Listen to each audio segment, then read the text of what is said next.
어느 날 한 연로하신 어르신 한 분이 갑작스럽게 호흡곤란으로 병원 응급실로 실려가게 되었습니다. 다행히 골든타임을 놓치지 않고 잘 치료를 받아서 회복이 되게 되었지요. 그렇지만 며칠 동안은 산소호흡기를 달고 중환자실에 있어야만 되었습니다. 며칠 후 퇴원을 하는 날 어르신은 이제 청구서를 받게 되는데요. 병원비가 적힌 청구서 내역을 쭉 보게 되는데요. 한참 그 내역서를 바라보다가 눈물을 주르르 흘립니다. 그 모습을 본 원무과 직원이 혹시 병원비가 너무 많이 나와서 그러시나 싶어가지고 어르신 한목에 안 내셔도 됩니다. 분할로 내셔도 되니까 너무 염려하지 않으셔도 됩니다. 그렇게 말을 건네지요.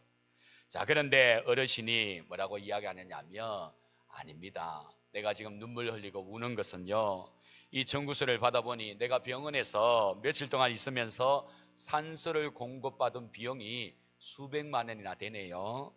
그런데 문득 그런 생각이 듭니다. 나는 수십 년 동안 평생을 살면서 하나님이 공짜로 주신 이 신선한 공기를 마음껏 마시고 살았는데 지금까지 한 번도 고마워한 적도 없고 감사한 적도 없네요.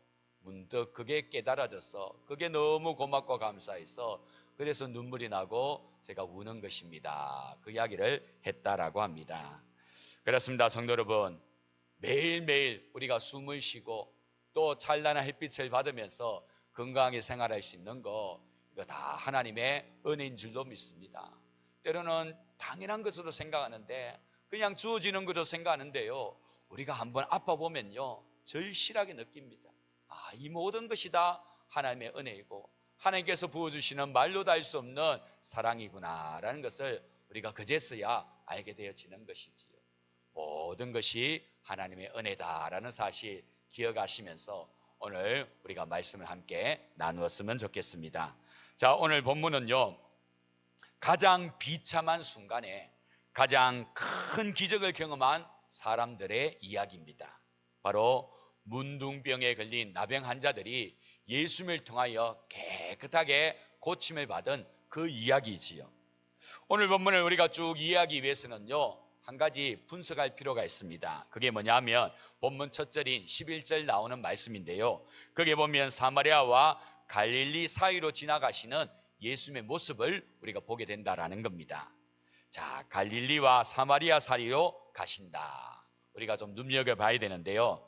자, 이것은요. 갈릴리도 아니고 사마리아도 아닌 사마리아와 갈릴리 사이에 있는 접경 지역을 예수님께서 가셨다라는 것입니다. 자, 성도 여러분, 주로 이러한 곳에 그 당시에는 누가 살고 있었느냐 하면 갈릴리 마을에도 못 들어가고 사마리아 지역에도 못 들어가는 이 문둥병에 걸린 나병 환자들이 격리되어 주로 살고 있었습니다.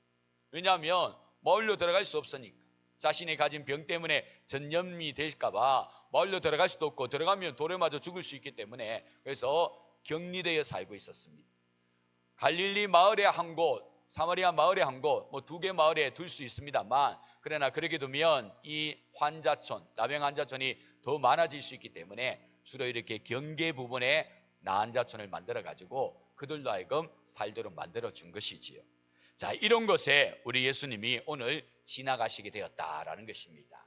사랑하는 성도 여러분, 우리 예수님이 이 땅에 오셔서 행하신 행동 하나하나는요 다 허투루가 없지요. 다 거기에는 의도가 있고 목적하시는 바가 있는 것입니다. 그런 점에서 볼 때 오늘 예수님께서 이곳 사마리아와 갈릴리 경계 지역을 지나가신다라는 것은요 분명히 예수님의 뜻하신 바가 있고 의도하심이 있다라는 것을 우리가 충분히 헤아릴 수 있는 거지요. 즉 다시 말해 예수님은 지금 이곳에 거주하고 있는 나한 자들을 만나시려고 친히 발걸음을 이 사마리아와 갈릴리 경계 지역으로 옮기셨다라는 것입니다. 자, 성도 여러분, 이곳은 평소에 그 누구로도 함부로 접근할 수 없는 접근 금지 지역이지요. 절대로 함부로 드나들 수 없는 접근 통제 지역입니다. 자, 그런 곳에 지금 예수님께서 지나가시는 겁니다. 자, 그곳에 살고 있는 이 나은 자들이 그 소식을 접할 때 여러분 어떤 마음이겠습니까? 아마 난리가 나겠지요. 예수님이 지금 이곳을 지나가신다 하더라. 예수님이 아무도 올 수 없는 이 접근 금지 지역에 지금 발걸음을 옮기신다 하더라. 예수님이 누구시냐? 그분은 내가 듣기로는 각양각색의 모든 병을 말씀으로 다 고치신 그런 분 아니시냐? 그런 분이 지금 우리가 살고 있는 이곳을 지나가신다 하더라. 우리 이 기회 절대 놓쳐서는 아니 되겠지. 우리 어떻게든지 예수님 꼭 만나자. 그래야 우리도 한번 나음을 입어보자. 아마 그런 간절한 마음이 발동이 되었을 것입니다.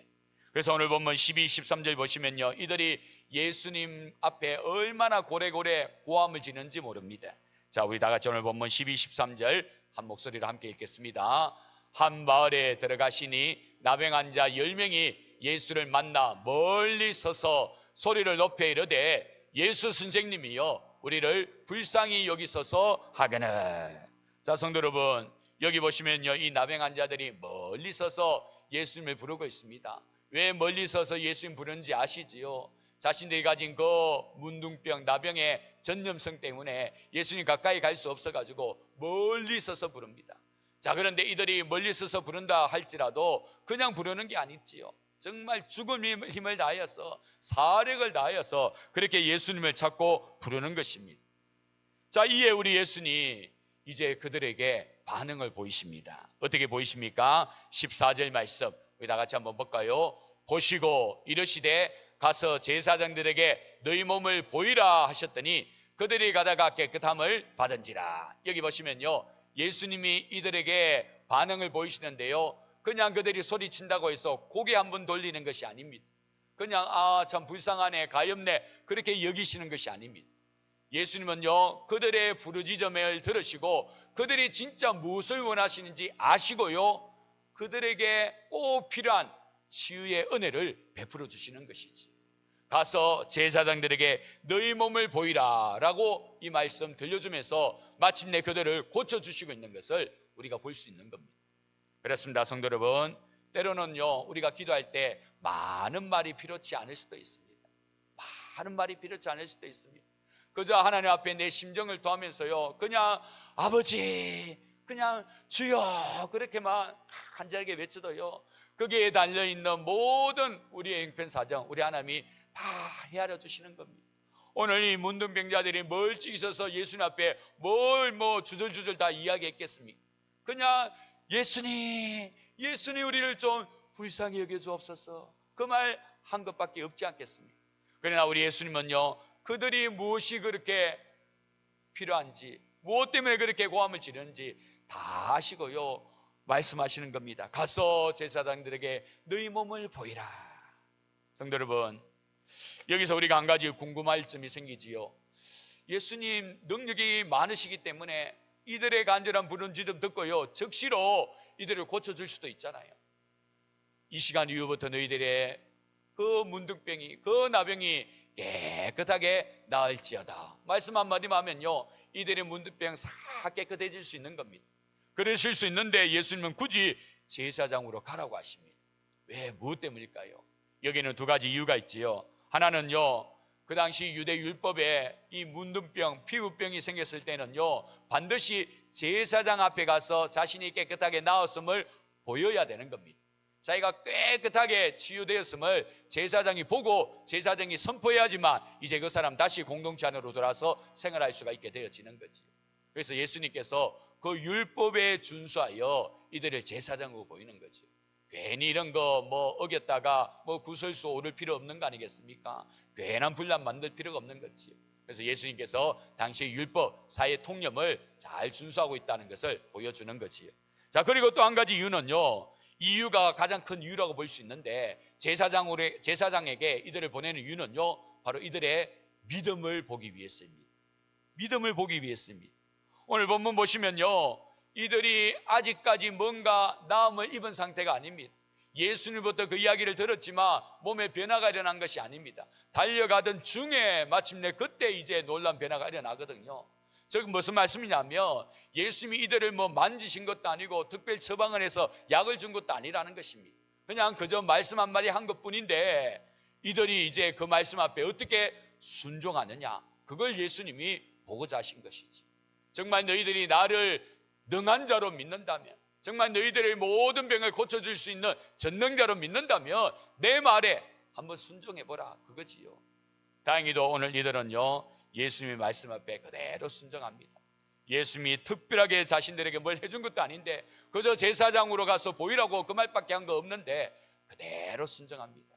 그래야 했더니 어떻게 됩니까? 놀라운 역사가 이들 가운데 일어나죠. 그 지긋지긋한 나병, 문둥병이 깨끗하게 낫게 되는 것을 경험하는 겁니다.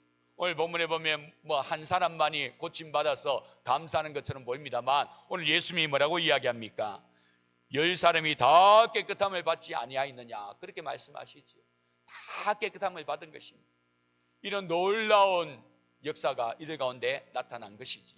이런 것을 가리켜서 우리가 흔히 뭐라고 이야기합니까? 기적이다 그렇게 이야기하지. 그렇습니다. 말로도 할 수 없는, 인간의 표현으로는 행용할 수 없는 그런 초월적인 놀라운 역사가 지금 이들 가운데 동시에 일어난 것입니다. 자, 성도 여러분, 얼마나 놀라운 일입니까? 일절 다른 방법에 사용한 것도 아니고 그저 말씀 한마디 한 것밖에 없는데, 그 말씀에 순종한 것밖에 없는데 이들이 마침내 그 지긋지긋한 나병이 깨끗하게 졌으니 얼마나 놀라운 일입니까? 우리가 이 이야기를 접하는 우리도 진짜 굉장하다 그렇게 여겨지는데요, 그 당시 이 기적을 경험한 이 사람들은요 이런 말로도 할 수 없는 거지. 아마 모르긴 몰라도요 막 자신의 살을 꼬집으면서 진짜 이게 실제로 난 일이 맞느냐 그러면서 서로 막 의아해하면서 놀라고 그랬을 것입니다. 자, 이들에게 일어난 일은요 검으로서도 설명이 불가능한 기적 중에 기적인 것입니다. 자, 이 엄청난 기적이 이들 가운데 일어났으면요, 이런 기적을 이들이 겪었으면요, 이제 무엇을 해야지 당연한 이치이겠습니까? 놀라운 은혜를 덧입었으면 그 은혜 앞에 뭘 해야 되는 것이 지극히 당연한 모습입니까? 감사하는 것이, 받은 바 은혜 앞에 너무 감사하는 것이 그게 바로 지극히 당연한 모습 아니겠습니까? 그런데 오늘 본문에 보면요, 예수님께 돌아와 하나님께 영광을 돌리는 사람이 몇 사람밖에 없었더라고요. 한 사람밖에 없었다고 합니다. 10명이 다 나음을 입었는데, 기적을 경험하였는데 오직 예수님께 돌아와서 감사하는 자는요 한 사람밖에 없었더라라는 사실입니다. 참으로 안타까운 모습이 아닐 수가 없는데요, 이런 모습을 볼 때 우리가 뭔가를 깨달을 수가 있습니다. 자, 오늘 세 가지를 우리가 한번 알아보기 원하는데요, 첫째는요, 우리 다 같이 한번 읽어볼까요? 받은 바 은혜에 감사하는 자가 참된 믿음을 소유한 사람이다 라는 사실입니다. 오늘 이 한 사람, 바로 사마리아 사람인데요, 이 사람이 돌아와서 예수님 앞에 감사하니까요, 예수님 뭐라고 이야기하십니까? 예수님이 이렇게 이야기하지요. 일어나 가라, 내 믿음이 너를 구원하였다 라고 하면서 이 사마리아 사람의 믿음을 인정해 주시는 그런 모습을 우리가 볼 수가 있습니다. 그렇습니다. 받은 바 은혜에 감사할 줄 아는 그 자가 바로 참된 믿음을 소유한 자다라는 사실입니다. 오늘 본문에 보면요, 사마리아 사람 한 사람이 예수님께 와서 감사하고요, 나머지 9은 유대인입니다. 유대인들은요 감사하지 않고 그냥 제갈길로 다 가버리고 맙니다. 자, 성도 여러분, 오늘 이 사마리아 사람을 언급하는 이유가 무엇일까요? 여러분, 그 당시 다들 아시겠습니다만 유대인들은 이 사마리아 사람들을 사람 취급 안 했지요. 이들의 신앙이 막 엉망이 되어졌고 혈통이 또 엉망이 되어졌다, 더럽혀졌다는 이유로요 이들을 사람 취급 안 했습니다. 이스라엘 백성들이 가나안에 저 바벨론에 이 포로로 끌려갈 때 이 사마리아 사람들이 남게 되잖아요. 그리고 이곳으로 누가 옵니까? 다른 족속들이 이주해서 살게 되지요. 그러면서 그러기를 수십 년 살다 보니까요 그만 섞여버리고 만 것입니다. 혈통이 섞여버리고 신앙 또한 섞여버리고 만 것이죠. 그래서 돌아와서 보니까요 이들의 삶이 엉망인 겁니다. 그때부터 이제 이들을 이제 괄시하고 비하하고 하대하고 사람 취급 안 하는 거죠. 개같이 여기는 겁니다. 상종도 하지 않는 것이지. 자, 그런데 오늘 누구만이 예수님 앞에 감사하며 영광을 돌렸다라고 합니까? 사마리아 사람 이 한 사람만이 예수님께 돌아와서 감사했더라라는 것입니다. 굳이 이 사마리아 사람을 언급하는 이유는요, 바로 무엇을 보여주느냐 하면 유대인들이 가진 전통, 유대인들이 가진 가문, 유대인들이 가진 혈통, 그것이 구원 얻는 신앙, 참된 신앙이 아니라는 것이지. 참된 신앙은 받은 바 은혜에 감사하는 신앙이 참된 신앙이다라는 것을 바로 이 대목을 통하여 우리에게 보여주는 것입니다. 그렇습니다, 성도 여러분. 감사는요 믿음의 표현입니다. 감사는 믿음의 표현입니다. 받은 바 은혜에 감사하는 것은 바로 믿음이다라는 것이지. 우리 사랑하는 성도님들, 받은 바 은혜 앞에 잊지 않고 감사할 수 있는 우리 모두가 될 수 있기를 주님의 이름으로 축원합니다. 자, 둘째로 오늘 본문을 통해 우리가 깨달을 점은요, 우리 다 같이 읽어볼까요? 감사는 심고 거두는 것이다 라는 사실입니다. 그렇습니다. 감사는요, 심고 거두는 것입니다. 감사는 심으면요 더 거두게 된다라는 것입니다. 오늘 예수님께서 감사하는 이 사람에게 이렇게 이야기하지요. 네 믿음이 너를 구원하였느니라. 일어나가라, 너의 믿음이 너를 구원하였다라고 하면서 그냥 이 사람의 육신적인 부분만 치유하신 것이 아니라 이 사람의 영혼까지도 어떻게 합니까? 구원하시는 것을 우리가 볼 수가 있는 거지.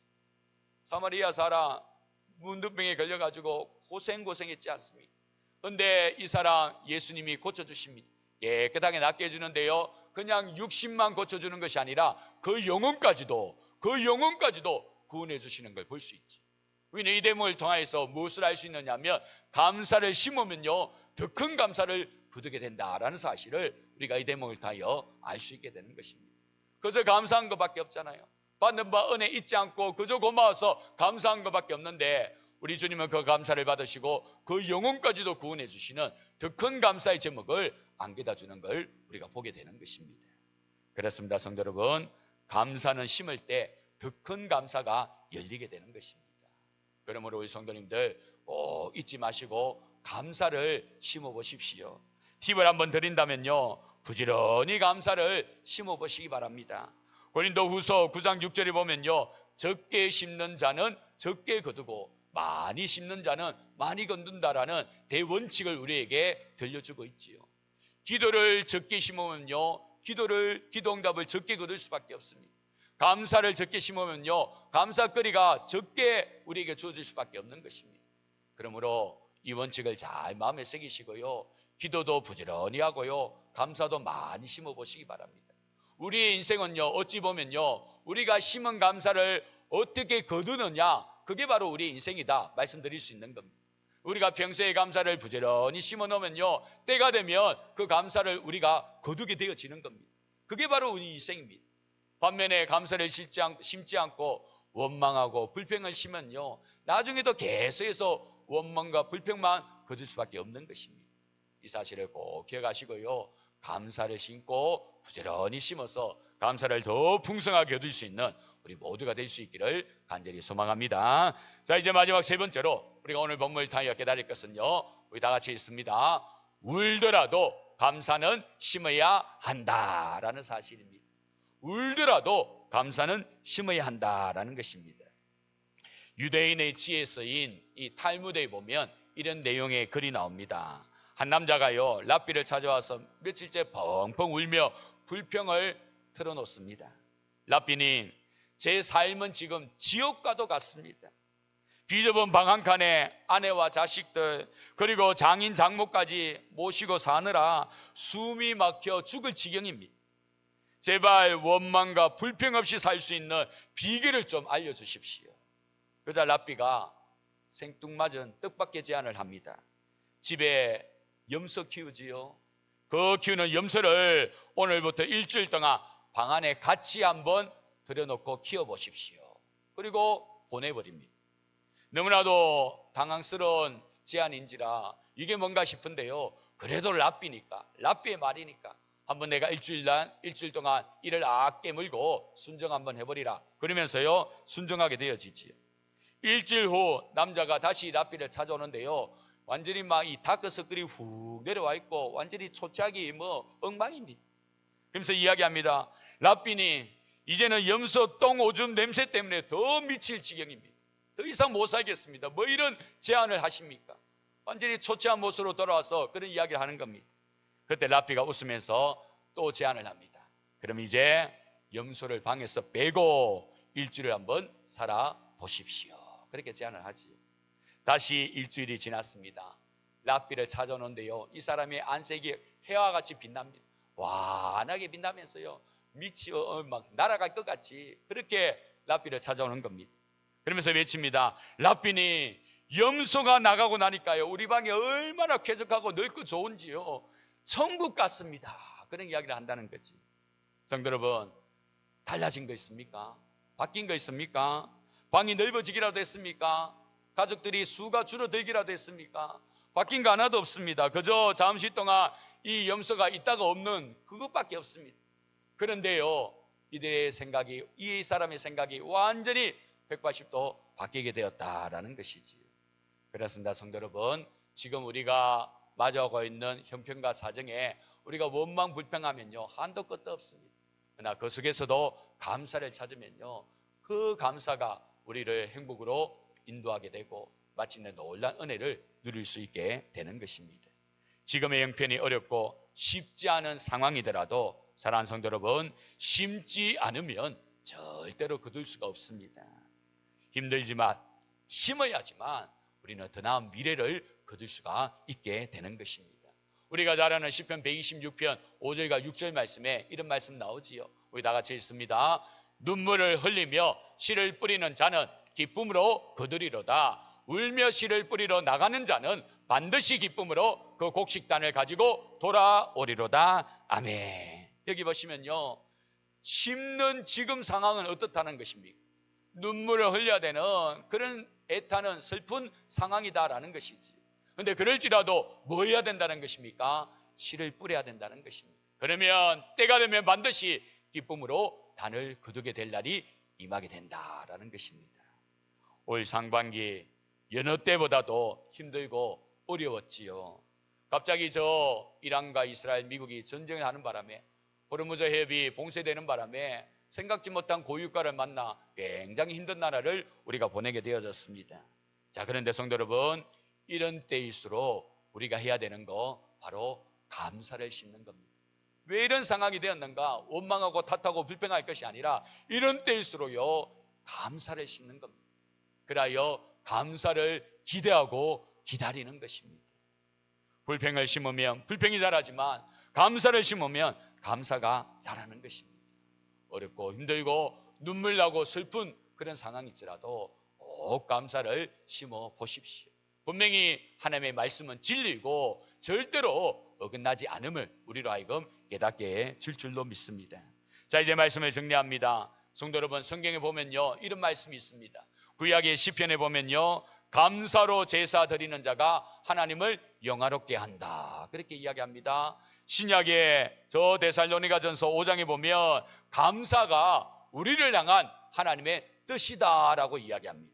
결국 뭐라는 것입니까? 감사는요, 하나님께 나아가는 데 없어서는 안 되는 필수 요소고, 또 감사는 하나님의 뜻을 깨닫기 위해서는 꼭 있어야 되는 필수 조건이다라는 것을 우리가 알 수가 있지.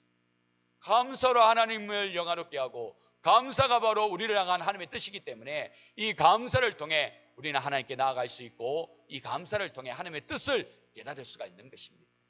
그러므로 성도 여러분, 감사를 놓치지 마시기 바랍니다. 감사 놓치면요, 하나님께 나아감도 하나님의 뜻을 헤아림도 다 끝이 되어지고 마는 것입니다. 사랑하는 성도 여러분, 감사를 꼭 기억하시고 쉽지 않는 형편과 어려움이 있다 할지라도 꼭 감사를 심으셔서 감사를 거둘 수 있는 그런 우리가 되어야 될 줄로 믿습니다. 사랑하는 성도 여러분, 나는 지금 오늘 본문에 나오는 나머지 9명과 같이 받은 바음의 은혜에 감사를 잊어버리고 사는 감사의 인색한 자가 아닌지 우리가 한번 우리 자신을 돌아봤으면 좋겠습니다. 우리가 지난 6개월 참 힘든 나날들이 있었지만 또 우리가 들여다보면요, 감사할 일도 참 많이 있지 않습니까? 그거 우리가 놓쳐버리면요, 감사를 또 거둘 수가 없게 되는 것입니다. 이제 우리가 이틀이 지나면요, 2026년 6개월이 다 지나갑니다. 7월 1일이 되어서 하반기가 시작되었습니다. 여러분, 이 하반기에 감사를 거두고 싶지 않으십니까? 그렇다면 감사를 심어보십시오. 감사를 심어보시면 분명히 이 하반기에 풍성한 감사의 열매들을 우리가 차고 넘치게 거두게 되어질 줄도 믿습니다. 오늘 이 사실을 꼭 기억하시고 감사를 찾으시고 감사를 심으셔서 더 나은 감사를 거둘 수 있는 저와 여러분들 다 될 수 있기를 주님의 이름으로 축원합니다. 기도하겠습니다. 하나님 아버지, 감사합니다. 오늘 이 시간 말씀을 통하여서 정말 우리가 감사를 놓치고 있었고 감사에 인색하고 있었음을 고백합니다. 분명히 하나님께서 지금까지 우리를 인도하실 때 생각지 못한 은혜가 많이 있고 인도하심이 있는데도 불구하고 우리는 그저 당연한 일이라고 그렇게 여기면서 지금까지 달려온 것 같습니다.